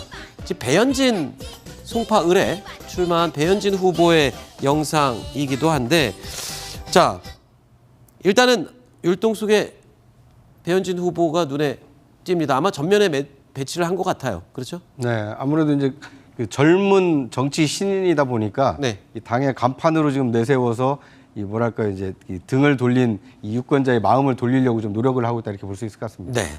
자, 송파을 얘기 나왔으니까요. 또 우리가 골고루 다른 후보들의 움직임도 살펴볼 텐데 박종진 후보가요. 기자회견을 열겠다라고 했다가 지도부의 아주 쓴소리를 듣고 다시 기자회견을 취소하고 이러는 해프닝이 있었다고요. 무슨 일이 있었던 겁니까? 오전에 기자회견을 하겠다. 그래서 무슨 내용이냐 취재를 해보니까 사실 송파을 지금 말하는 데서 그 야권의 단일화 후보 제안을 하겠다 그런 논의가 흘러나왔습니다. 그래서 기자들이 잔뜩 기대를 하고 있었는데 조금 있다가 없던 일이다 하고 해서 이제 해프닝으로 끝났는데요. 내용을 알아보니까 박정진 후보가 지금 야권 단일화 준비를 하면서 야권 단일화 요구를 하면서 기자회견을 준비하려고 했는데 그것이 중앙당하고 바른미래당하고 협의된 것이 아니라 그 와중에 중앙당에 왜 후보가 의견도 없이 조율도 없이 그렇게 발표를 하느냐 하는 질책을 받고 일단 없던 일이 됐다고 합니다. 강재 기자, 아니 중앙당과 또는 지도부와 의견 이 교환도 없이 저렇게 개별적으로 했다. 아니 이게요. 왜 이런 얘기를 했던 겁니까? 그러면 도대체? 네, 그래서 바른미래당에서는 지금 이런 경우가 없었다 이런 반응을 보이고 있는데요. 특히 송파을이 그 손학규 선대위원장의 전략공천 문제를 놓고 좀 충돌 지점까지 갔던 그런 곳이어서 겨우겨우 공천이 정리된 곳인데 공식 선거 운동 시작 이틀 만에 이렇게 하는 경우는 없었다 이렇게 얘기를 하고 있습니다. 네. 사실은 이제 박종진 후보 입장에서 보면 이제 여러 가지 정책 계산을 좀 하는 것 같아요. 왜냐하면 이제 어차피 선거 이후에 어떤 야권의 재편 이런 문제까지도 생각을 하고 사실은 이제 선거에서의 어떤 본인의 당선 가능성 이런 것도 같이 생각하면서 단일화 문제를 던진 것이죠. 근데 지금 사실은 뭐 바른미래당 안에서도 지금 사실 유승민 그다음에 안철수 후보 간의 어떤 여러 가지 당권 경쟁들 있지 않습니까? 그런 측면에서 본인은 일단 앞으로의 향후의 정치적인 그런 가능성을 이야기를 하면서 아마 단일화를 제안했는데 사실은 지금 뭐 상층 단위에서 일단 이루어지지 않고 있으니까 그렇지만 이 문제는 제가 볼 때는 아마 앞으로도 계속될 가능성이 있어 보입니다. 아, 그렇군요. 박종진 후보 이 3등 후보 논란을 겪을 당시에 본인이 3등 성적표를 받아오면 석촌 호수에 뛰어들겠다라는 말까지 하면서 자신감을 보이기도 했었죠. 지난달 18일에 했었던 그 발언을 다시 한번 들어보시겠습니다. 무엇보다 안철수 후보 자신도 최근 여론조사에서 3등 후보이므로 경쟁력 있는 인물을 찾아서 선행해서 전략 공천을 해야 될 것입니다. 여론조사 결과를 신뢰하지는 않지만 안철수 후보의 말대로 제가 만약에 3등의 성적표를 받는다면 송파에 있는 석촌 호수에 뛰어들겠습니다. 자, 이 단일화 이야기 지도부와 상의 없이 본인이 진행하려다가 지금 다시 무산이 됐는데 이 단일화 얘기는 배현진 후보 입장도 들어봐야 되는 건 아닙니까? 그런데 배현진 후보 입장에서도 뭐 단일화에 대해서는 단호하게 부정적인 입장을 이야기를 했다고요. 배현진 후보 같은 경우는 정치 신인이고 아직 잘 어리기 때문에 네. 이런 문제에 대해서 왈가왈부하거나 자기 입장을 사실 개진할 정도의 그런 건 아니라고 볼 수 있죠. 네. 지금 얘기한 대로 내가 말할 입장이 아니다 하는 것이 정확한 배 후보의 입장인 것 같고요. 사실 떡줄 사람은 생각하지도 않는데 단일화라는 건 상대방이 있는 것인데 네. 박종진 후보가 이렇게 상대에 대한 배려나 고려 없이 이렇게 하는 것도 문제긴 문제라고 생각이 듭니다. 네. 또 송파을 이야기를 하면 또 이 후보 빠뜨릴 수가 없죠. 지금 지지율 여론조사에서 압도적인 지지율을 받고 있는 그런 후보인데 최재성 후보죠. 최재성 후보 같은 경우는 지금 배현진, 박종진 두 후보 간의 단일화 해프닝 논란이 일고 있는 동안 드론을 이용한 영상으로 지금 또 홍보에 열을 올리고 있어요. 어떤 영상입니까, 이현종 의원님? 지금 이제 드론을 이제 띄워서 이제 그 장면을 찍어서 자신이 앞으로 이제 어떤 그 공약 이런 것들을 이제 제시를 하는 건데 어차피 네. 이제 최재성 후보 입장에서는 보면 이제 좀 아무래도 송파 이쪽의 어떤 지역 사정을 고려해서 지난번에도 보면 게임 캐릭터를 이용해서 선거운동을 했지 않습니까? 그러니까 그런 것들 보면 아무래도 젊은 층이라든지 조금 뭔가 이렇게 좀 현대화된 이런 여러 가지 어떤 방법을 통해서 좀 세련된 그런 어떤 홍보 전략으로 쓰는 것 같아요. 어차피 네. 이제 야권에 대해서는 이제 조금 거리를 두고 사실 이제 송파가 이제 서울의 어떤 중심적인 개발 지역 또 그냥 발전적이니까 그런 것들을 좀 비전을 제시해주는 이제 그런 측면에서 아마 저는 드론 영상 같은 것도 뭐 쓰고 있는 것 같습니다. 네, 저희가 지금 각 정당 또는 후보별 관련 내용들을 이야기할 때는요, 그 영상 사용하는 노출하는 길이도 저희가 좀 배려를 해서 맞추고 있는 그런 상황입니다. 그 점 양해해 주시고 이해를 해 주시기 바랍니다. 일단은 뭐 영상 보니까 지역구인 송파을 지역을 드론이 돌아다니면서 90% 이상 찍었던 촬영했다는 영상인데 바로 저 영상도 또 저희가 편집하면 안 되기 때문에 그 부분만 보여드렸습니다. 그러니까 이제 100마디 말보다 그 10초의 어떤 영상이 주는 그 효과를 최재성 후보 측에서는 좀 기대를 하고 있는 것 같습니다. 알겠습니다. 자, 지방선거 분위기 이야기 좀 나눠봤고요. 다음 정치권 이야기 또 한 가지가 준비되어 있습니다. 7번째 이야기, 저희가 6위로 꼽은 소식인데요. 요즘 내후 외환으로 고생을 하는 한 남자의 이야기입니다.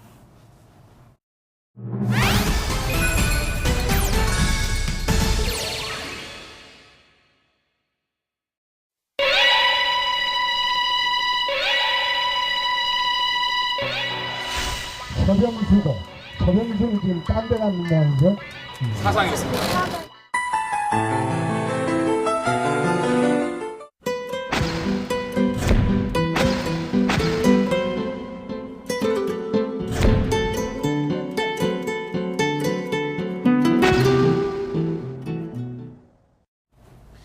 지방선거 공식 선거 운동이 본격적으로 지금 시작이 되면서 각 당 대표들 분주하게 움직이고 있습니다. 하지만 한국당 사정은 조금 다른 것 같습니다.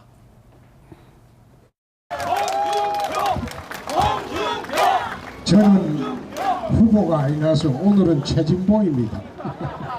서병수는 지금 딴 데 가는 모양이죠? 자, 영상에서 봤던 장면을 저희가 다시 한번 보여드렸는데 강지혜 기자. 지금 공식 선거운동이 시작이 됐고 홍준표 대표가 지역 유세 강행군에 지금 나선 상황인데 좀 정작 가는 곳마다 홍 대표가 나타나면 후보들이 사라지는 좀 황당한 상황이 벌어지고 있어요. 후보들이 다 일정이 있다 그러면서 나타나지 않았다고요. 네, 보통 당대표가 그 현장에 지원 유세로 오면은 후보들이 같이 모여서 유세하는 또 그래서 지지율을 얻는 효과를 보곤 하는데 그렇죠. 이인재 충남지사 후보는 어제 방송 연설이나 TV 토론 녹화가 있다 이렇게 이유를 들면서 홍준표 대표의 지원 유세 현장의 모습을 드러내지 않았고요. 네. 또 같은 날 서병수 부산시장 후보는 아까 영상에도 나왔지만 홍준표 대표가 해운대에서 지원 유세를 하러 왔는데 정작 사상구에 가 있었던 이런 일이 있었고, 오늘은 김기현 울산시장 후보 선거사무소에서 경제대책 관련 회의를 열었는데 정작 김 후보는 이 회의에 참석하지 않았습니다. 당 대표가 지원 유세를 나왔는데 해당 지역구 후보가 나타나지 않는다. 이건 지금 굉장히 보기 드문 상황인 거 아닙니까? 보기 드문 것보다 처음 보는 현상입니다. 처음 보는 현상이죠. 예, 선거 때가 되면 당대표나 그다음에 유명인들, 얼굴이 많이 알려진 의원들과 함께 지원 유세하는데 모시기 위해서 정말 모든 그 후보자들이 정말 맹렬하게 뛰거든요. 그런데 저렇게 부산까지 내려왔는데도 이렇게 몸을 피하는 것은 아무래도 지금 현재 선거 구도가 기울어진 운동장이라고 하지 않습니까? 일방적으로 구도 자체가 좀 여당한테 유리한 상황이라 그런 것 측면도 하나 있고요. 또 한 가지는 당 내에서도 입지가 좁아지는 것 같아요. 그 홍준표 후보가 이렇게 막말 논란이나 논란이라든가 또 거친 언행 이런 것들 때문에 지금 당장의 선거에 별로 도움이 안 된다 하는 것 때문에 후보자들이 약간 거리두기를 하는 것 같습니다. 그 자체가 자유한국당이 처하는 어려운 현실을 반영한다고 보여집니다. 자, 후보들이 실제로 홍 대표가 오는 게 도움이 안 된다라고 진짜 생각을 하니까 이렇게 행동하는 거 아니겠습니까? 네. 일단 당대표가 가면 카메라가 가지 않습니까? 네, 촬영 기자들이 가죠. 촬영 기자가 가서 촬영 한 유세 현장을 이 많은 국민들에게 또 유권자들에게 보여줄 수 있는 좋은 기회입니다. 네. 그렇기 때문에 뭐 밴드웨건 효과를 기대할 수 있기 때문에 이 당의 주요 인물이 가면은 후보들이 그 주변으로 몰려드는 것이 일반적인 예인데, 홍준표 대표의 경우에는 후보들이 사라졌다는 것은 홍 대표와 함께 있는 것이 오히려 득표에 도움이 안 된다라는 이 자체 판단을 했기 때문이다. 이렇게 좀 볼 수 있을 것 같습니다. 홍 대표에 대해서 우호적인 유권자보다는 조금 부정적인 유권자가 많다라는 생각을 이 자당 후보들도 하고 있는 것이다. 이렇게 볼 수 있을 것 같습니다. 홍준표 대표는 이 발언을 할 때마다 굉장히 관심을 받는 것은 잘하지만 논란이 되는 발언들을 또 많이 하고 있는데 또 관련 발언이 논란이 되고 있습니다. 오늘 문재인 대통령의 지지율과 관련된 내용을 이야기했는데 논란이 지금 크게 일고 있습니다. 여론조사가 다 거짓말이다라고 이야기를 했다고요. 네, 오늘 김기현 울산시장 후보 선거사무소 방문한 자리에서 한 얘기인데요. 보시면은 문재인 대통령의 지지율은 전부 거짓말이다. 자기 지지계층을 상대로 한 국정 지지도이고 심층 조사하면 40%가 안 될 거다 이렇게 주장을 했습니다. 네, 문 대통령 그 지지율을 보면은 거의 70%를 넘는 그 1년 넘게 고공행진을 하고 있는데 아마 이 점을 의식한 발언으로 보입니다. 그런데 이 여론조사, 그래서 홍 대표는 지난 대선 때도 다른 언론사의 여론조사는 절대 보지를 않고 자체적으로 조사한 내용만 언급을 했었잖아요. 네. 근데 실제로 이제 지금 홍준표 대표가 여론조사 공표 문제 때문에 지금 선관위로부터 2천만 원 또 과태료를 받았지 않습니까? 근데 사실은 이제 홍준표 대표 말도 사실은 좀 일리가 있는 측면이 있어요. 왜냐하면 지금 사실은 이제 여론조사 기관에서 이제 발표를 하고 있는데 사실 이제 울산 같은 경우만 해도 지금 어떤 한 언론사의 조사는 김기현 후보가 굉장히 앞서는 걸로 또 조사가 나왔어요. 또 다른 언론사 조사는 또 한참 또 앞서지 못하는 것으로 나왔어요. 이제 그러다 보니까 지금 울산에 가서 그런 말씀을 하신 건데, 이게 지금 최근에 여론조사 같은 경우는 응답률이 상당히 좀 낮습니다. 거기다가 이제 예를 들어서 우리가 여론조사 할 때 지난번 대선에서 누굴 찍었냐 이걸 꼭 물어보거든요. 왜냐하면 이게 이제 여론조사의 신빙성을 하기 위해서 물어보는데. 근데 그럴 경우 일부 여론조사 같은 경우는 문재인 대통령 후보 지지율이 한 60%나 나오는 게 있어요. 왜냐하면 사실 문재인 대통령이 40% 지지율을 기록을 했거든요. 그만큼 보수 유권자들이 응답을 하지 않고 있다. 이런 측면이 있기 때문에 아마 그런 면들, 이게 실제와는 좀 다를 수 있다. 아마 그런 측면을 지적하는 것 같습니다. 알겠습니다. 자, 홍준표 대표 이 내부에서, 당 내에서, 그리고 또 지금 나라 내에서도 여기저기서 비판을 하고 있는데 나라 밖에서도 또 비판을 하는 목소리가 있습니다. 북한에서도 아주 신랄하게 홍 대표를 비난했어요. 구정 차장. 이 지금 표현을 보면은 대결광대극을 이걸 어떻게 해요? 대결광대극. 그렇죠. 광대극이죠. 대결광대극을 펼쳐놔서 사람들을 웃기고 있다. 그리고 스스로 저들의 저승길을 재촉하고 이런 식으로 표현을 했군요. 홍 대표를 지칭해서 얘기한 거죠. 그렇습니다. 이 조선중앙통신이 지난달 30일 보도를 한 건데요. 물론 뭐 그 북한의 어떤 그 매체 보도에 대해서 우리가 일희일비할 필요는 없지만 이 북한에서도 홍 대표의 그 이 거친 언행에 대해서 이 굉장히 좀 불편해하고 있다 이런 것을 좀 보여줄 수 있는 보도가 아닌가 싶습니다. 네. 자, 사실 홍준표 대표에 대한 이 당내 일부 후보들의 반감 이유에는 홍 대표를 둘러싼 발언 논란이 대부분입니다. 그런데 이번엔 김문수 서울시장 후보의 발언이 또 도마 위에 올라서 문제가 되고 있습니다. 어떤 발언이었는지 확인해 보시죠. 지금 누가 젊은이들에게 해를 조선을 말합니까? 누가 지금 젊은이들에게 절망을 가르칩니까? 세월호처럼 저렇게 죽음의 구판을 벌리고 있는 자들 물러가라! 이 세상에 불평 불만을 가르치고 선동하고 젊은이들에게 절망을 선동하고 이 대한민국이 못쓸 나라라고 이제 자살을 부추기고 죽은 자들은 무조건 아름답다고 하고 산 자들은 욕되다고 하는 이 더러운 역사를 우리는 끝내야 됩니다, 여러분. 자, 강재 기자. 이 세월호 사건을 죽음의 굿판이라고 비유하면서 얘기했던 이 발언 지금 심각한 논란이 되고 있는 걸로 알고 있는데 언제 왜 저런 얘기를 지금 하게 된 겁니까? 네, 어제 서울역에서 열린 서울시장 출정식에서 한 얘긴데요. 네. 세월호 참사를 죽음의 굿판이라고 표현한 것 이 자체가 좀 논란이 되고 있습니다. 네. 그래서 다른 당에서도 사과를 요구하는 논평도 내고 있고요. 근데 김 후보는 그 과거에도 세월호 참사를 부정적으로 표현한 적이 있어서 네. 논란이 됐었는데 이번에도 또다시 논란의 중심에 서게 됐습니다. 더불어민주당은 물론이거니와 바른미래당 안철수 서울시장 후보까지도 나서서 지금 이 발언 잘못됐다 사과하라고 요구하고 있는 상황이죠. 네, 이게 뭐 죽음의 구판이라는 이야기는 예전에 그 우리가 민주화 시대 때 그때 뭐 연쇄 이제 그 투신 자살하고 분신 자살 많이 일어났을 때 그때 시인 김지아 씨가 그랬죠. 사실 이런 이야기를 썼습니다. 근데 지금 저는 이제 김문수 후보의 말을 좀 맥락을 좀 보면 왜 이런 말이 갑자기 나왔는지 좀 이해가 잘 안 돼요. 그러니까 왜냐하면 이 젊은이들의 어떤 뭐 지금 현재 어떤 취업난 이런 것들을 이야기를 하면서 갑자기 세월호 이야기가 불쑥 끼어들어간 측면이 있는 것이거든요. 그러니까 말의 문맥도 좀 맞지가 않고 거기서 굳이 세월호 이야기를 꺼낼 필요는 없었던 것 같은데 그러니까 어떤 면에서 보면 좀 이런 이야기 자체가 이제 자신들의 지지층을 좀 더 강화하는 측면은 있겠습니다만은 그러나 이게 어차피 지금 김문수 후보 같은 경우는 좀 확장을 해야 되는데 사실 뭐 지지세를 좀 더 늘려가야 되지 않겠습니까? 그럼에도 불구하고 좀 이런 발언들이 논란되는 게 과연 지지층 확대에 도움이 될 것인가? 저는 조금 부정적입니다. 자, 이에 대해서 김문수 서울시장 후보도 이 논란이 되자 기자들이 질문을 했습니다. 이 논란에 대해서 어떻게 생각하느냐라고 했는데 이런 답을 했습니다. 문제가 없다. 세월호 사건을 죽음의 굿판이라고 발언한 데 대해서는 문제가 없다라는 입장을 분명히 기자들에게 밝혔고요. 그리고 이 논란이 되고 있는 발언에 대해서 더 이상 할 말이 없다. 그대로다라는 입장을 명확히 밝혔습니다.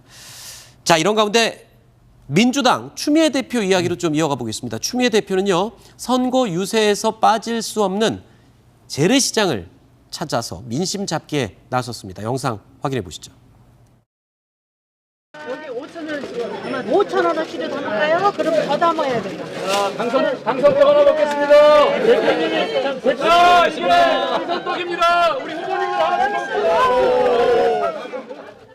강재 기자, 역시나 선거 때가 되면 후보들이 가장 많이 찾는 곳, 정치인들이 많이 찾는 곳이 재래시장입니다. 왜냐하면 또 이 촬영 기자들과 함께 움직이면서 소위 말하는 그림 만들기에 딱 좋거든요. 이것저것 집어 먹어보고 인사도 하고 악수하고 그렇죠? 네, 그림 만들기라고 말씀하셨는데 되게 생동감이 넘치는 현장입니다, 시장이. 네, 부정적으로 표현해서 죄송합니다. 네.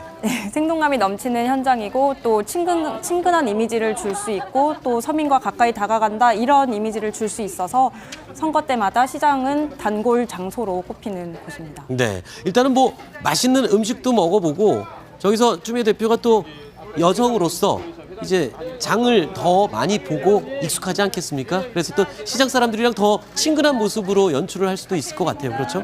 그 과거에도 이제 박근혜 대통령이나 이명박 대통령도 늘 시장이나 이런 투어를 많이 하면서 표몰이에 이제 앞장섰는데요.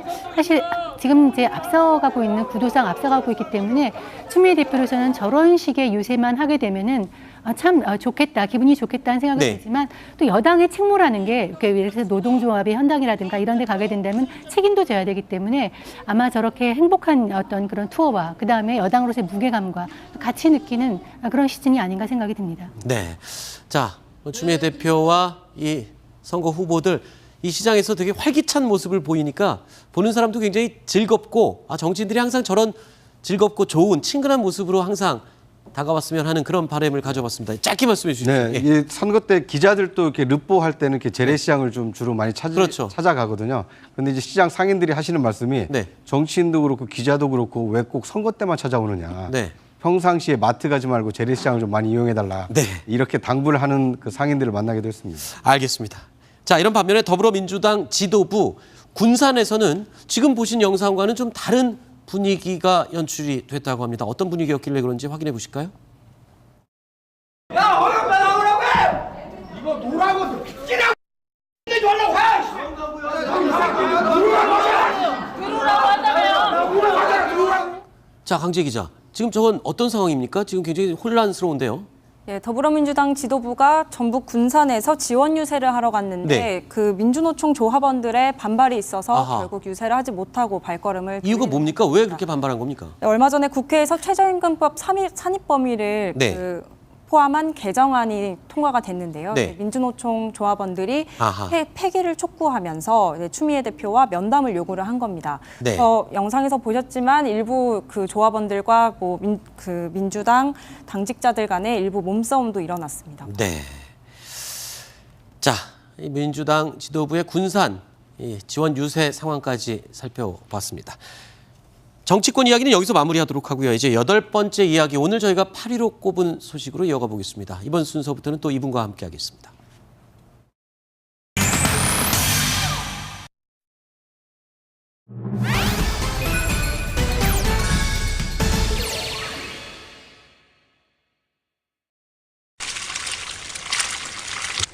공부 쪼까 했겠네.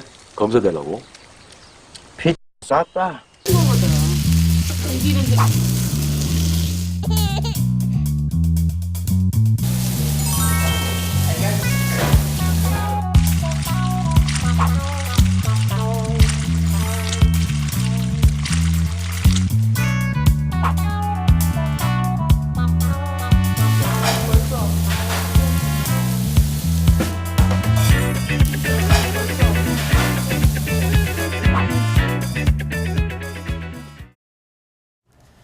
주머니 사정이 고만고만했던 학생 시절, 고기는 먹고 싶고 잔고는 텅텅 비었을 때 어쩔 수 없이는 아니죠. 선배들과 함께 또는 동료들과 함께 찾아가던 곳이 바로 냉동 삼겹살을 파는 학교 근처 고깃집이었습니다. 자, 그런데 이 딱딱하고 고무줄처럼 좀 질기긴 하지만 이 싸게 먹을 수 있는 삼겹살 고기이기 때문에 굉장히 학생들한테는 인기였어요. 그런데 삼겹살이 언제부턴가 냉동 삼겹살은 사라졌습니다. 생고기 삼겹살이 거의 지배적으로 많은 그런 상황이었는데 요즘 들어와서 다시 냉동 삼겹살이 다시 인기를 끌고 있다고요. 이제 삼겹살의 복고 현상이다 이렇게 볼 수 있을 것 같은데요. 삼겹살도 복고 현상이 난다고요? 그러니까 이제 그 물류 혁명이 일어나면서 네. 유통 기한이 짧은 이제 냉장 삼겹살이 굉장히 유통이 많이 됐었는데 그랬죠. 그런데 이제 오히려 일부 그 소비자층에서는 이 대패 삼겹살이라고 하죠. 삼겹살을 얼려서 이렇게 얇게 썰어서 빨리 구워서 먹을 수 있는 삼겹살인데 불만 되기만 해도 있잖아요. 그렇습니다. 이런 이제 뭐 얘기하다 보니까 침이 넘어가는데요. 이 냉동 삼겹살을 찾는 이들도 좀 많아졌다고 하고요. 이 냉동 삼겹살만 판매하는 이 상점도 꽤 늘어나고 있다고 합니다. 네. 자, 그러니까 외식업계에서는 냉동 삼겹살을 도입했던 이유가 사실은 인건비 그리고 비용 절감 이런 차원의 의미가 컸잖아요. 그때 그렇죠. 당시만. 지금 얘기한 대로 꼭 그 뭐 유통 때문에 좋은 삼겹살이 냉동이라도 좋다 뭐 이런 것도 있지만 가장 큰 이유는 사실 인건비 때문입니다. 그랬죠. 우리가 통 삼겹살 같은 그 냉장 삼겹살 같은 경우는 손님이 와 있으면 종업원이 와가지고 이렇게 들고 집게로 들고 가위로 잘라서 놔두거든요. 그렇죠. 그런데 냉동 삼겹살 같은 경우는 손님이 바로 구워서 왜냐하면 얇기 때문에 불판에 올려놓기만 하면 바로바로 익을 수 있어요. 잘 익었으면 얼른 갖다 먹어야죠.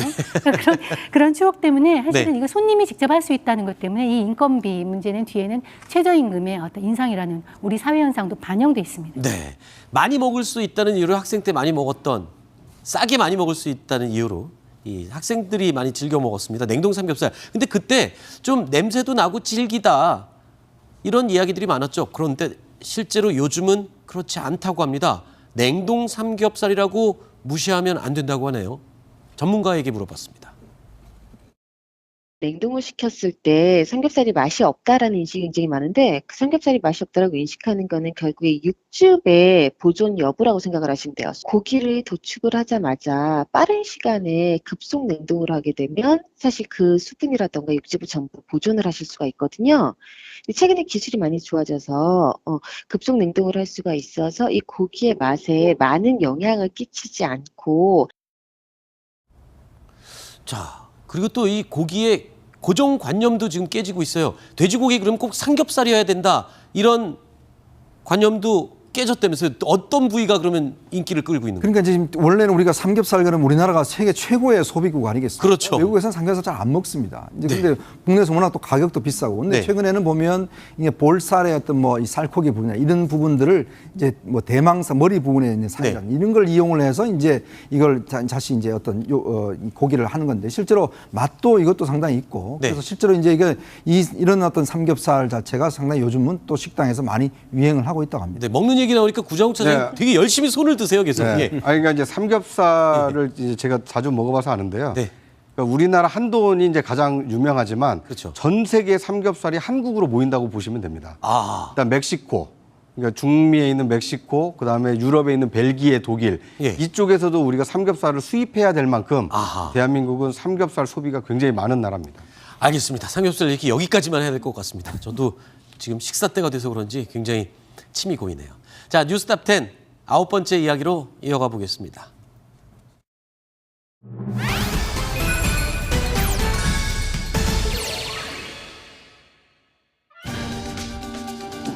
한국과 할리우드를 오가면서 활발한 활동을 하고 있는 배우가 있죠. 월드스타 김윤진 씨입니다. 김윤진 씨가 무려 19년 만에 국내 드라마로 복귀를 한다는 소식이 전해지고 있는데요. 강희룡 팀장님, 그러면 이제 오랜만에 19년 만에 안방극장에서 김윤진 씨를 볼 수 있겠군요. 네, 김윤진 씨가 사실 드라마로 데뷔를 했는데 김윤진 씨가 많이 알려진 거는 뭐 쉔이라든가 영화, 가장 최근에는 국제시장, 영화에서 굉장히 활약을 했고요. 국내에서는. 그리고 이제 더 유명한 거는 미국 ABC 드라마에서 주로 활동을 했죠. 로스트, 미스트리스 이런 드라마에 이제 계속 출연했고 주인공으로 출연했기 때문에 굉장히 세계적으로도 화제가 됐던 분이기 때문에 김윤진 씨가 국내 드라마에 출연하게 된다면 19년 만입니다. 그래서 아직 최종 결정은 되지 않았지만 지금 수속사 대표 남편이죠. 박병혁 씨의 얘기에 따르면 이 대본을 받아들고 굉장히 긍정적으로 검토 중이고 만약에 출연하게 된다면 국내에서도 굉장히 오랜만에 시청자들 앞에 나서게 된다. 그렇군요. 조금 전에 강희룡 팀장께서 김윤진 씨 하면은 쉬리로 유명해졌다. 여전사의 이미지가 굉장히 강하죠. 그런데 10년 뒤에 영화 하모니를 통해서 절절한 모성의 연기로 다시 주목을 받았던 배우가 김윤진 씨였습니다. 살인죄로 10년형 언도 받았습니다. 저는 지금 우리 민우와 함께 보내는 이 시간들이 너무나 행복합니다. 하지만 민우는 조만간 저와 헤어져야 합니다. 그때까지만이라도 우리 민우 많이 아껴주시고 사랑해주세요. 근데 그날 민우 보내야 돼요. 괜찮아. 강희룡 팀장님, 저 영화 하모니에 등장하는 여주인공 김윤진 씨 배역이 원래 감독이 의도할 때는 천상의 목소리를 가진 캐릭터로 정해놨었는데 김윤진 씨가 노래를 워낙 못해서 어쩔 수 없이 음식 캐릭터로 바뀌었다. 그런 얘기가 있는데 맞습니까? 네, 그런 비하인드가 있습니다. 맞습니다. 네. 저 영화가 지금 보시는 영화가 여자 교도소 안에서 벌어지는 그 입양, 그러니까 김윤진 씨의 그 아이가 10년 언도 받았기 때문에 출소하지 못하면 입양을 보내야 될 처지입니다. 합창단으로 이제 활동을 하는 합창단으로 노래를 만드는 건데 굉장히 가슴 찌는 감동 스토리 이야기인데 원래는 김윤진 씨가 천상의 목소리를 갖는 캐릭터였지만 실제로는 노래를 너무 못해서 음치역으로 바꿨다는 얘기입니다. 감독이 이제 지켜보다가 이 노래 실력으로는 도저히 영화를 만들 수가 없다 그래서 음치 캐릭터로 바꿔줬군요. 그렇습니다. 자, 이 김윤진 씨 근데 목소리가 어느 정도로 목소리가 안 좋은 겁니까? 노래를 원래 못하는 겁니까? 어떻게? 뭐 노래를 잘 못할 수도 있죠. 뭐 대표적으로 연예계 노래 못하는 건 죄는 아닌데. 네, 그럼요. 네, 노래에 대한 음률이나 이 부분에 조금 약할 수는 있는데요. 어쨌든 대표적으로 박경림 씨를 되게 꼽는데, 박경림 씨와 비슷할 거다 이런 얘기를. 목소리가요? 노래할 때 목소리가? 네. 근데 영화에서 캐릭터가 그 부분이 좀 강조됐을 수는 있는데 실제로 노래를 잘하는 것 같지는 않습니다.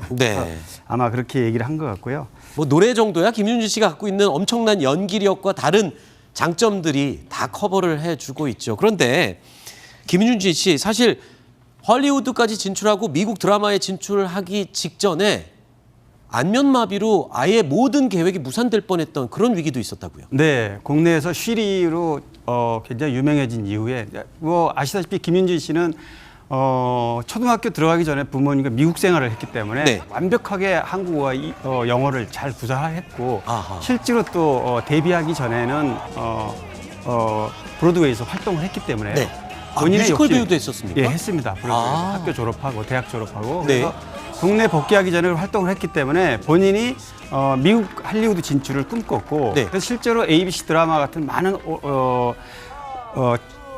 진출을 이제 위해서 많이 도전을 했는데요. 그때 또 하필이면 안면마비가 와가지고 굉장히 중요한 결정을 앞두고 힘든 그런 상황에서 그래도 병마를 이겨내고 진출을 하게 됐다고 그래요. 그러니까 진출 직전까지는 그 안면마비가 극복이 됐나 보죠? 완치가 됐나 보죠? 그렇습니다. 다행스럽게도 극복이 돼서 진출하는 데는 큰 문제가 없었고요. 뭐 할리우드에서는 워낙 유명하니까요. 아시다시피 아바타에도 제이가 들어왔는데. 그래요? 네. 영화 아바타의 주인공 제이가 들어왔었다고요? 김윤진 씨한테요? 네. 아바타는 뭐 워낙 유명한 영화잖아요. 2009년에 개봉됐고 전 세계적인 흥행을 이뤘던 영화였죠.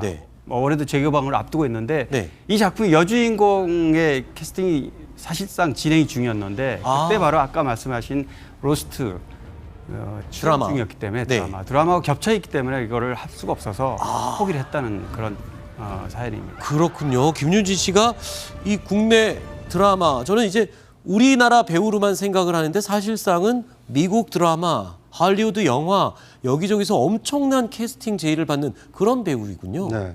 그리고 이제 김윤진 씨가 안면마비가 왔을 때 이제 완치가 안 될 수도 있다 이런 의료진의 그 평가에도 불구하고 내가 그런 바이러스에 질 수는 없다. 나는 그 이겨낼 수 있을 것이다. 이런 긍정 마인드로 좀 이겨냈다고 합니다.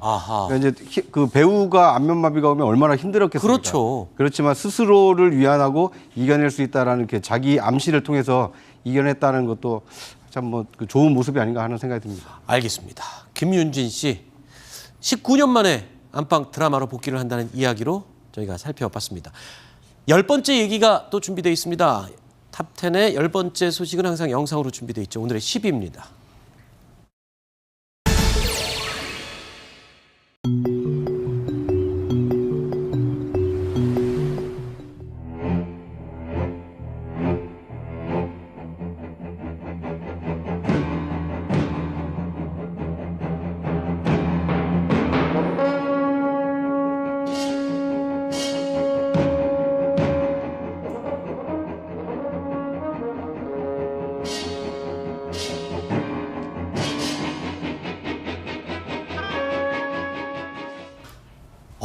저 아찔한 순간이었군요. 저 영상은 드론으로 멋진 바다를 촬영하던 사람이 저 상황을 목격했고 저분에게 알려주고 싶었지만 너무 멀리 떨어져 있어서 알려주지 못하는 상황이었다고 하네요. 다행히 큰 사고는 없었습니다. 뉴스탑10 오늘 준비한 10가지 소식은 여기까지입니다. 저는 다음 주 월요일 10가지 소식 엄선해서 여러분 또 찾아뵙겠습니다. 시청해 주신 여러분 고맙습니다.